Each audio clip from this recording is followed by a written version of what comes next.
Hello guys, एक बार फिर से आपका स्वागत है। आज की इस वीडियो के अंदर रीट 2017 साइकोलॉजी वाले पार्ट की क्वेश्चन आंसर करेंगे। चलिए शुरू करते हैं पहले प्रश्न से। पहला प्रश्न है, व्यक्तिगत विभिन्नताओं का सम्मान करते वक्त एक शिक्षक से क्या आशा नहीं की जा सकती? ए, योग्यता अनुसार समूह में विभक्त करना। बी, पाठ्यचर्या को समायोजित करना। सी, बच्चों को स्वाध्याय के लिए छोड़ देना। डी, शिक्षण विधियों को समायोजित करना। तो इसका राइट आंसर हो जाएगा सी, बच्चों को स्वाध्याय के लिए छोड़ देना। ऐसी शिक्षक से आशा नहीं की जा सकती। प्रश्न नंबर 2, यदि पूनम की कालानुक्रमित उम्र तथा मानसिक उम्र 9 साल है तो उसकी बुद्धि लब्धि का वर्ग हो सकता है उत्कृष्ट, औसत से कम, औसत, प्रतिभावान। तो यहाँ पर हम देखेंगे कि जो यहाँ बुद्धि लब्धि दिया हुआ है तो बुद्धि लब्धि का सूत्र क्या होता है, MA/CA × 100। यहाँ पर MA यानी मानसिक उम्र और CA यानी कि करंट एज, कालानुक्रमित उम्र। तो यहाँ दोनों क्या है, 9, तो 9/9 आ जाएगा × 100। अब इसे सॉल्व करेंगे तो 9 से 9 कट जाएगा, आ जाएगा आपके पास 100। जब 100 आता है तो आपका आंसर क्या हो जाएगा, औसत। तो सी आपका राइट आंसर। अगला क्वेश्चन है, निम्न में से कौन से स्वलीनता के लक्षण हैं? ए, कमज़ोर सामाजिक व्यवहार। बी, रूढ़िबद्ध व्यवहार। सी, कमज़ोर संप्रेषण। और डी, ऊपरी लिखित सभी। तो इसका राइट आंसर हो जाएगा डी, ऊपर लिखित सभी। अगला प्रश्न है प्रश्न नंबर 4, मात्रात्मक व्यक्तिगत क्षमता रूपी प्रक्रिया को कहा जाता है मात्रात्मक। तो ऑप्शन है आपके पास में, ए है विकास यानी डेवलपमेंट। बी है ग्रोथ या वृद्धि। सी है संतुलन यानी इक्विलिब्रियम। डी है परिपक्वता यानी कि मैचुरेशन। तो यहाँ पर ऑप्शन आपका डी है वो राइट हो जाएगा, वृद्धि या ग्रोथ।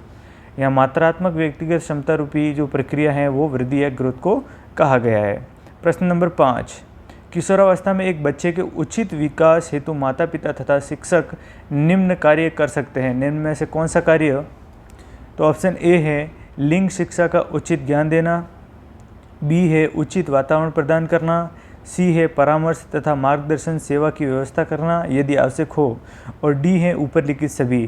तो इसका राइट आंसर हो जाएगा डी, ऊपर लिखित सभी। अगला क्वेश्चन है क्वेश्चन नंबर 6, निम्न में से कौन सा या कौन क्रियात्मक शोध से संबंधित नहीं है? ए, क्रियात्मक शोध सिद्धांत निर्माण में सहायता करता है। बी, यह व्यवहारिक समस्या के समाधान में सहायक हैं। सी, त्वरित चिंताजनक समस्याओं के ऊपर यह केंद्रित होता है। डी, यह रचनात्मक प्रतिक्रिया देता है जैसे उद्देश्य और प्रणाली में खुला परिवर्तन। तो इसका जो राइट आंसर है वो ए हो जाएगा, क्रियात्मक शोध सिद्धांत निर्माण में सहायता करता है। ऐसा बिल्कुल नहीं होता, यानी कि आपका जो नहीं पूछा है इसलिए राइट आंसर क्या हो जाएगा, ए हो जाएगा। अगला प्रश्न है 7वां, एक शिक्षक अपनी कक्षा में थांडाइक के सिद्धांतों को लागू करने जा रहा है। निम्नलिखित में से क्या शिक्षक को लागू नहीं करना चाहिए? ए, बच्चों को तैयार किया जाना चाहिए तथा उन्हें कार्य सीखने हेतु सही रूप से प्रेरित किया जाना चाहिए।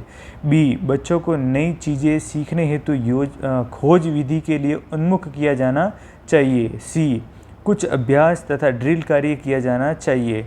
डी, जहाँ तक हो शिक्षक को पुरस्कार का उपयोग सही रूप से करने की कोशिश करनी चाहिए। तो इसका राइट आंसर होगा आपके पास में बी, बच्चों को नई खोज सीखने हेतु मतलब नई चीज़ सीखने हेतु खोज विधि के लिए उन्मुख किया जाना चाहिए। ऐसा थांडाइक के सिद्धांत में नहीं होता, यानी कि शिक्षक को ये लागू नहीं करना चाहिए। प्रश्न नंबर 8, खाली जगह बाल्यावस्था के दौरान अपने तथा दूसरों के नज़रिए में फ़र्क करने की योग्यता को दर्शाता है। ए, केंद्रस्थ। बी, आत्मकेंद्रस्थ। सी, जनात्मकवाद। और डी, इनमें से कोई नहीं। तो राइट आंसर हो जाएगा बी, आत्मकेंद्रस्थ यानी कि ईगोसेंट्रिज्म। प्रश्न नंबर 9, जब कोई बारंबार अपनी कमजोरियों से निकलने में असफल हो जाता है और कुछ प्रवीणता हासिल करता है तथा साधारणतः अधीनता या अपकर्ष को ज़्यादा बल देने लगता है, ऊपर लिखित तथ्यों को किसने हीन भावना कहा है? A, Carl Gustav Jung. B, Sigmund Freud. C, Karen Horney. और डी, अल्फ्रेड एडलर। तो यहाँ पर इसका राइट आंसर हो जाएगा डी, अल्फ्रेड एडलर। प्रश्न नंबर 10, अत्यंत निपुणतापूर्वक अधिगम पद्धति जिस पर बांडुरा तथा वाल्टर ने बल दिया, किस पे बल दिया? ए पुरस्कार तथा सजा, बी निरीक्षण युक्त अधिगम या अनुकरण, सी स्ववास्तविकीकरण, डी ऊपर लिखित कोई नहीं। तो इसका राइट आंसर हो जाएगा बी निरीक्षण युक्त अधिगम या अनुकरण, जिस पर बांडुरा और वाल्टर ने बल दिया था। प्रश्न नंबर 11, शिक्षा के अधिकार अधिनियम के अंतर्गत निम्न में से क्या शिक्षक के कार्य नहीं माने गए हैं?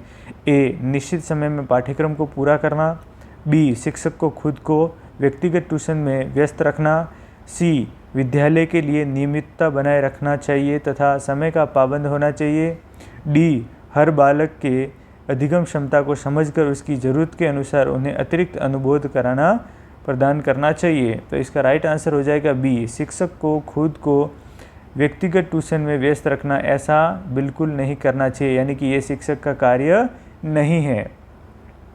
प्रश्न नंबर 12, फ्राइड की अनुशंसित व्यक्तित्व की बनावट के अनुसार निम्न में से कौन सा मूलभूत तीव्र इच्छा के उसके साथ तुरंत तथा अनैच्छिक रूप से, यानी सभी नियम तथा जीवन की सत्यता तथा नैतिकता की अवहेलना करते हुए संतुष्ट करता है? परा अहम, अहम तथा परा अहम दोनों, इदम या अहम? तो राइट आंसर क्या हो जाएगा? इदम। यानी कि अनैच्छिक जो इच्छाएं होती हैं उसका भंडार किसे कहते हैं? इदम कहते हैं। तो इसका भी राइट आंसर क्या हो जाएगा? सी। प्रश्न नंबर 13, निम्न में से किस तकनीकी के अंतर्गत एक बच्चा किसी चीज़ को हासिल करता है जिसे बाद में वह अपने इच्छुक चीज़ें, कार्य या लाभ में बदल सकता है? इसका राइट आंसर क्या होगा? Option number A token economy, B गठन करना, सी विलोपन और डी प्रकट संवेदीकरण। तो इसका राइट आंसर हो जाएगा टोकन इकोनॉमी, जिसे वे क्या करेगा? किसी भी चीज़ या कार्य लाभ में बदल सकता है। प्रश्न नंबर 14, समायोजन प्रक्रिया के दौरान विद्यार्थीगण बहुत से विरोधाभासी परिस्थितियों से गुजरते हैं।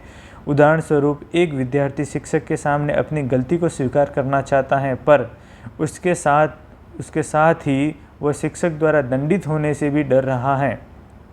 निम्न में से किसके सापेक्ष में इसे अच्छी तरह से समझाया गया है?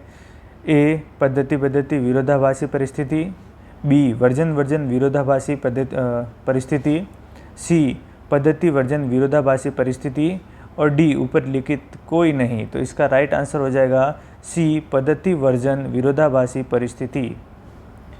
प्रश्न नंबर 15, एक 5 वर्ष के बच्चे में दूसरों के प्रति प्रतिक्रिया तथा संप्रेषण में कमी है तथा असामान्य व्यवहार को बारंबार करता है, इस तरह के लक्षण किस चीज़ का प्रतीक हैं? श्रवण बाधिता, शैक्षिक पिछड़ापन, शैशव स्वलीनता, अधिगम अक्षमता। तो इसका राइट आंसर हो जाएगा शैशव स्वलीनता, यानी कि वो क्या होगा? इसमें लिखा हुआ है बारंबार, यानी एक व्यवहार को बारंबार करता है। कौन सा? पहले तो यहाँ प्रतिक्रिया तथा संप्रेषण में कमी है और असामान्य व्यवहार को बारंबार करता है, तो वो लक्षण किसके हैं? स्वलीनता के हैं। प्रश्न नंबर 16, किशोरावस्था की ऐसी आदत जिसमें खुद को भूखे रखने की प्रवृत्ति होती है तथा यह ज़्यादा बालिकाओं में पाई जाती है, ऐसी अवस्था को कहा जाता है?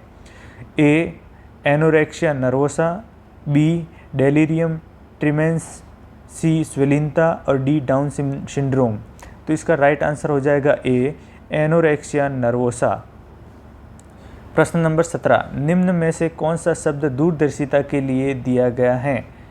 ऑप्टिक एंट्रोपी, एस्टिग्मेटिज्म, हाइपरोपिया या डी रिफ्रैक्शन। तो इसका जो आंसर की में आया है वो बोनस दिया गया है, बोनस सभी के लिए है। नेक्स्ट सवाल है 18वां, सीखने का व्यवहारिक सिद्धांत द्वारा दिया गया है। किसके द्वारा दिया गया है? थांडाइक, गार्डनर, कोहलर, हल तथा टॉलमैन। तो इस प्रश्न का भी बोनस दिया गया है। अगले प्रश्न की बात करते हैं। प्रश्न नंबर 19, निम्न में से कौन सी संस्था प्रशिक्षण नियमावली तथा कार्यक्रमों का विकलांगता पुनर्वास के क्षेत्र में भारत में क्रियान्वयन करता है? ए राष्ट्रीय अध्यापक शिक्षा परिषद, बी राष्ट्रीय शैक्षिक योजना एवं प्रशासन विश्वविद्यालय, सी राष्ट्रीय शैक्षिक अनुसंधान एवं प्रशिक्षण परिषद और डी भारतीय पुनर्वास परिषद। तो इसका राइट आंसर हो जाएगा डी भारतीय पुनर्वास परिषद, जो कि क्या करता है? विकलांगता पुनर्वास के लिए कुछ क्षेत्र, भारत के कुछ क्षेत्र में प्रशिक्षण और कुछ कार्यक्रम है वो क्रियान्वित करता है। प्रश्न नंबर 20, एक विशेष स्तर पर बच्चे मौलिक तर्क का इस्तेमाल करना शुरू कर देते हैं तथा सभी प्रकार के प्रश्नों का जवाब जानना चाहते हैं। पियाजे ने इसे अंतर्ज्ञान कहा। पियाजे के अनुसार निम्न में से कौन से चरण का ये अर्थ है? ए. साकार संचालन, बी. पूर्व संचालन, सी. औपचारिक संचालन और डी. उपरोक्त में से कोई नहीं। तो राइट आंसर हो जाएगा ए. साकार संचालन। प्रश्न नंबर 21, ज़्यादातर बच्चे प्रथम सार्थक शब्द इस उम्र में बोलते हैं। किस उम्र में बोलते हैं? ए. 3 महीने में, बी. 6 महीने में, सी. 35 से 40 महीने में, डी. 10 से 13 महीने में। तो इसका राइट आंसर हो जाएगा डी. 10 से 13 महीने, यानी कि लगभग 1 वर्ष की उम्र में। प्रश्न नंबर 22, बहुबुद्धि सिद्धांत के जनक कौन हैं? A. Vygotsky, B. Bruner, C. Alfred Binet और डी. गार्डनर। तो इसका राइट आंसर क्या हो जाएगा? डी. गार्डनर। प्रश्न नंबर 23, निम्न में से किसने सामाजिक रचनावाद दर्शन पर अत्यधिक बल दिया? वाइगोत्स्की, पियाजे, डेवी, कोलबर्ग। तो इसका राइट आंसर क्या हो जाएगा? वाइगोत्स्की। इन्होंने सामाजिक रचनावाद दर्शन पर अधिक बल दिया। प्रश्न नंबर 24, निम्नलिखित में से कौन से दृष्टिबाधित विद्यार्थियों के लिए उपयोग की जाने वाली सामग्री नहीं है? बड़े प्रिंट की किताबें, बी. विशालकृत कंप्यूटरकृत किताबें, सी. वाणी संश्लेषण, डी. पाठ्य पुस्तक का अनुपूरक। तो इसका जो राइट आंसर है, इसके अंदर जो आपको जो ऑप्शन दिए हुए हैं, तो आंसर की में इसको आपको बोनस दिया गया है, तो ये बोनस अंक के रूप में दिया जाएगा। अगले प्रश्न की बात करते हैं। प्रश्न नंबर 25, श्रवण में विकृति की माप की जाती हैं हर्ट्ज में, डेसिबल में, वॉट में या पौंड में। तो राइट आंसर क्या हो जाएगा? बी. डेसिबल में।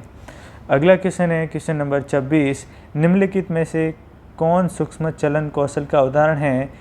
ए. चलना, बी. कूदना, सी. दौड़ना और डी. लिखना। तो राइट आंसर क्या हो जाएगा? डी. लिखना। 27वां है, स्कीमा का मतलब है ए. खंडन क्रिया विधि, बी. अधिगम विधि, सी. लंबे समय के याददाश्त में सूचनाओं के संगठित पैकेट्स एकत्रित होना और डी. शारीरिक प्रतिवाद क्रिया विधि। तो राइट आंसर हो जाएगा आपका सी. लंबे समय के याददाश्त में सूचना के संगठित पैकेट्स इकट्ठे करना, एकत्रित होना। प्रश्न नंबर 28, सूचना प्रक्रमण सिद्धांत बुद्धि को विभिन्न आधारभूत कौशलों में विभक्त करने के लिए जाने जाते हैं, जिसे लोग सूचना प्राप्त करने, प्रतिक्रमण करने और तर्क देकर समस्या समाधान के लिए उपयोग करते हैं। इस तरह का सिद्धांत प्रतिपादित करने हेतु श्रेष्ठ किसे माना गया है? A. Jerome Bruner, B. Jean पियाजे, सी. जे.पी. गिलफोर्ड और डी. Robert Sternberg. तो इसका राइट आंसर क्या होगा? इसका राइट आंसर होगा डी. Robert Sternberg. प्रश्न नंबर 29, निम्न में जो दिया गया है IQ वर्ग में शैक्षणिक वर्ग को चुने। तो शैक्षणिक वर्ग की बात करते हैं तो ए दिया हुआ 70 से 90, बी है 30 से 50, सी है 50 से 70 और डी है 50 के नीचे। तो यहाँ पर जो ए है और सी है, ये दोनों ऑप्शन हैं वो राइट बताए गए हैं आंसर की के अनुसार, क्योंकि 70 से 90 और 50 से 70 दोनों को शिक्षित किया जा सकता है, शिक्षा दी जा सकती हैं, शिक्षणीय वर्ग माना जाता है। अंतिम प्रश्न है 30वां, आनुवांशिकता की इकाई है गुणसूत्र, निषेचित अंडा, जीन, युग्मनज। तो राइट आंसर क्या होगा? C. Jean. Thank you for watching.